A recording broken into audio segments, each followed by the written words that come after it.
we're going to simulate what view you would have with an alt-azimuth mount. An altitude and azimuth. That's a mount that has a horizontal axis and a vertical axis, okay? But it's not aligned to anything. It's just horizontal, in other words, parallel to the ground, and vertical perpendicular to the ground. That's all. So most of the lesser expense telescopes that you buy will be a mount of this type. Even some of the tracking mount scopes that you can buy are also of that type. So if you have a Celestron, for example, the C6 series, right? Sometimes called a 6i, and it has that one-arm fork mount. That's an alt-azimuth mount. Okay, so that type of telescope. So what I'm going to do right now is I'm going to turn up the speed on this. You can't see all my speed controls and things. I'm just capturing a portion of the screen. But I want you to see what happens to the planet as I turn up the speed. So that's effectively like you being a camera watching this for a long period of time. Your mount is tracking it, but here's what happens to the image. Obviously, the little red marks that say you are locked on Jupiter right now, they don't really exist. That's just stellarium. But here we go.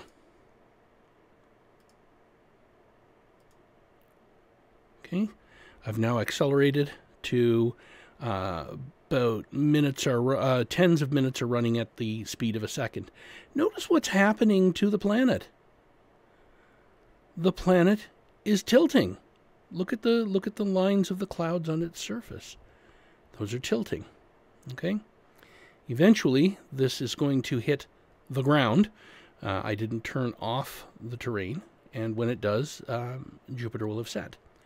But you can see it has rotated significantly, and there it's gone into the ground. Let's go backwards.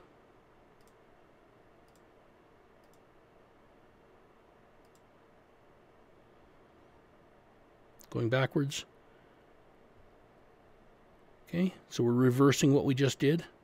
And notice now, in reverse, of course, it's rotating counterclockwise as it goes back towards our first point that we were looking at.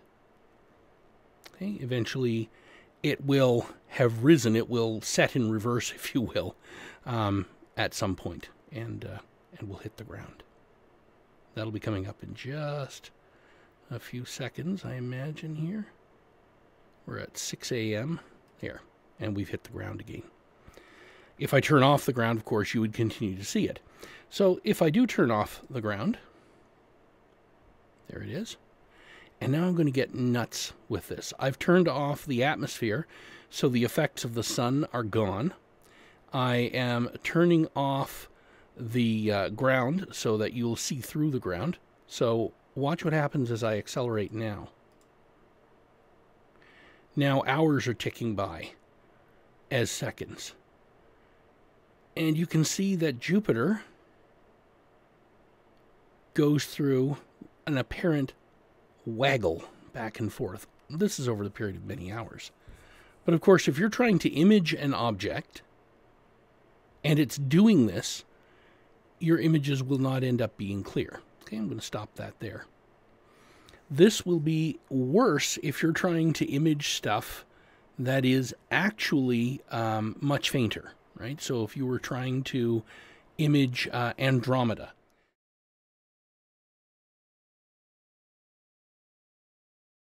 Are we zoomed all the way in? Yes, we're zoomed all the way in. There. Here's Andromeda Galaxy. Beautiful. Of course, this imaging is all fake. Well, it's real images, but it's not something I'm recording. This is built into Stellarium. Again, look at what happens to this object as we increase our speed. Ooh, trippy. Whoa, ooh, trippy. Yeah, so that's what's happening.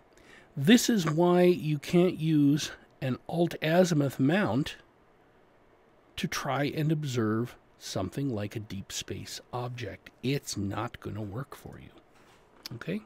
So you're going to need to use an equatorial mount in order to be able to track that.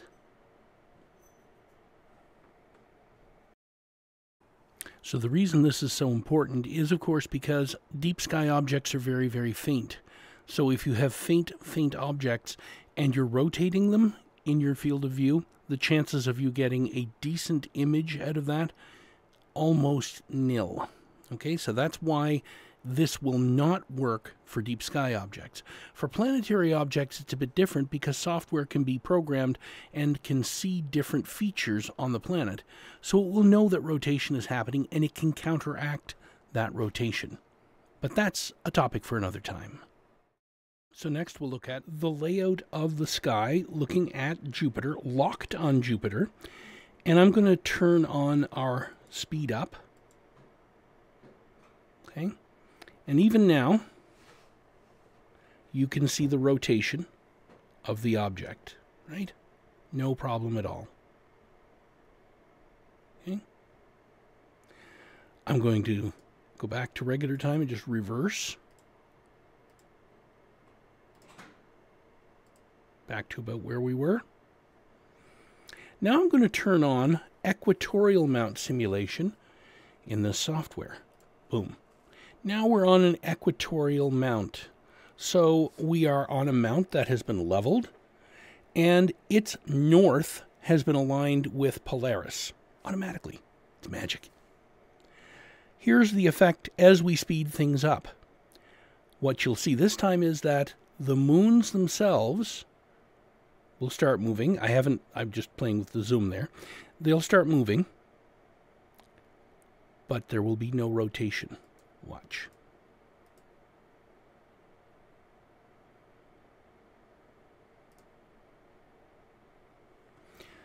So as you can see, Jupiter is rotating on its axis. Its moons are revolving around it.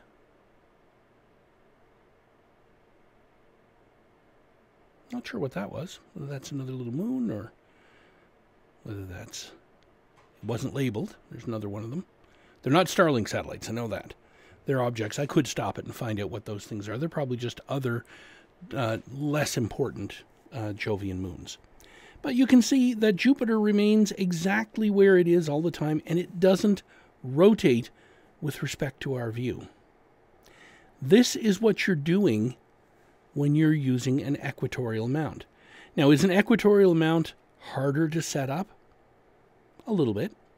You do have to align it with the sky and verify that alignment. But it makes astro imaging better, particularly when we go for objects. And I'm going to stop our time progression here. And once again, I'm going to go to Andromeda Galaxy. We're zoomed way in too far. That's why it's so bright. Ooh, let's zoom it out. Now, of course, if I was actually observing through a telescope, I wouldn't be doing this zoom thing. I would have a certain particular set of eyepieces and things. Now, right here, you're probably noticing there's like this weird almost, here, I can show it, almost like this area here, this sort of a rectangle. What is that? Well, that's just because this was taken from like a Hubble Space Telescope image, and the actual data that's being used in behind is, it's matching alignment, but it's not as dense. Okay, that's just an optical effect. Don't let that bother you. Again, I'm going to turn off our equatorial mount. We're back to an alt-azimuth mount, and I'm going to turn up our speed a little bit here. And there. When I turn it way up, you can see the crazy rocking that goes on. Now, all I'm going to do here is I'm going to change it in just 2 seconds and put it into equatorial mode. Boom, now we're in equatorial mode. You'll see things like transients, like satellites and stuff like that that would be in our way. You'll see those zip by, which you can see there, little blinky things. Okay? The object itself doesn't move. If it's properly aligned, it won't move. Now, we are currently ticking off hours as if they were a quarter of a second. So we're moving extremely fast. Slow that back down, and you don't notice those satellites ripping through and stuff anymore. And that's basically the view you'd get without the, expanding crosshairs in the middle. Okay? So this is the difference between having an alt-azimuth mount and an equatorial mount. So if you're looking to get into astrophotography, either by using a cell phone mount on your telescope, or by buying an eyepiece camera, okay, this is the kind of view that you're going to get.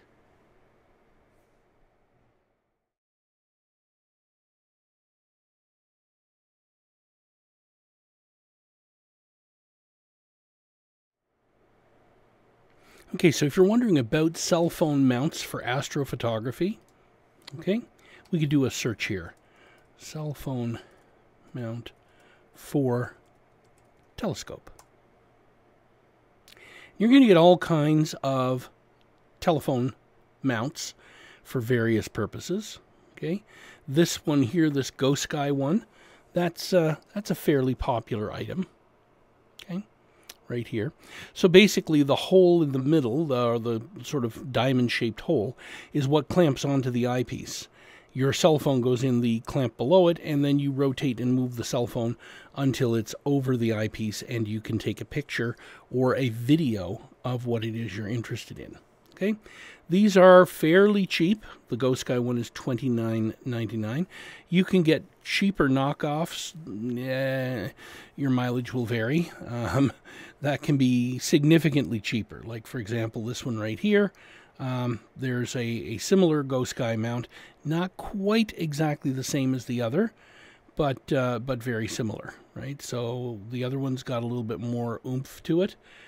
This one's more of an open frame. I don't know how much difference that will make, but yeah, you can get a lot of different options. There is, however, one that I do recommend, and that would be the Celestron Nex YZ. And that's this one. Okay, so this one's a little different. It has a clamp affair right here that clamps to the eyepiece, and then there's an orange rotating lock that you can see underneath on that brass threaded piece. So once you have it clamped in place, you tighten that, and that clamps it right on.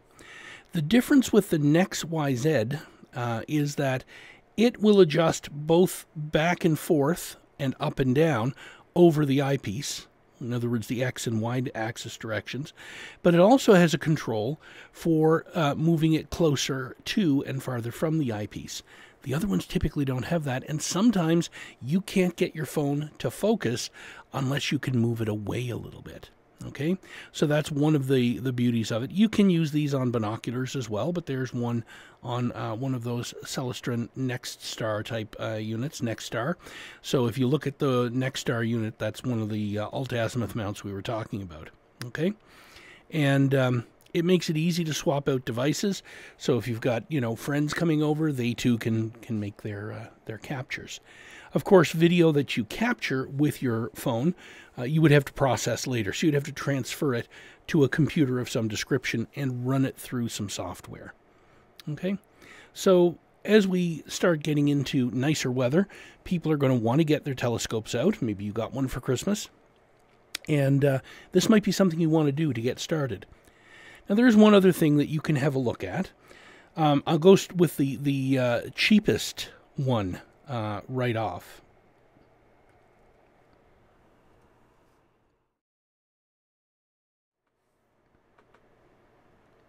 And the cheapest one right off is an SV Boni 105, okay, which is this little guy right here, okay. So this is a telescope camera. It's a CMOS camera, so that stands for complementary metal oxide semiconductor. Yeah, you didn't really want to know that. It records 2K video at high speed, so you can get 30 frames per second at full HD resolution, or 200 frames per second at 320 by 240. You might be saying, 320 by 240, that's crappy resolution. That'd be terrible. Well, remember that you're going to magnify objects to a certain degree, but they're still pretty tiny. So what you can often do is, on these, your software will let you record just a region of interest. so you can actually do a better job of recording. But this comes with what you typically need to hook it up to a telescope, okay? And you hook the other part of it to a computer, right? So it's got a USB cable and it connects to a computer. Typically that's a laptop because you're outdoors, right? You don't have a desktop with you. Don't be fooled by the beautiful images it shows. You or I are probably not going to record images that look quite that nice. But it will fit in your 1.25" eyepiece hole, and you can then hook it up to your computer, and you will see the image. That one's not a real image that they're showing there, but it will be similar to that. And then you can make recordings with it. And they have some videos here that show how this works. And I mean, you could even use it during the day, as long as you're not pointing it at the sun, which would destroy it. So it says here, great for lunar and planetary shots, not suitable for deep space imaging. This is true. If you want to get into deep space imaging, good on you. It's going to be a lot more expensive. You need way more gear to be able to do that. Okay? Sometimes you need something in line with this. Either you need to put like a Barlow on it to achieve focus. Sometimes you'll need that. Sometimes you need a focal reducer, which screws into the end of it like a filter. Okay? But either way, you won't know until you actually try it with your telescope, or you find somebody that has actually done this, okay? You can upgrade to, like an SV305 would be an upgrade, okay, at $181. This one is a 2 megapixel, and it's got better buffers and stuff like that, so it's going to make your recordings a little bit better, okay? So there is that. There's also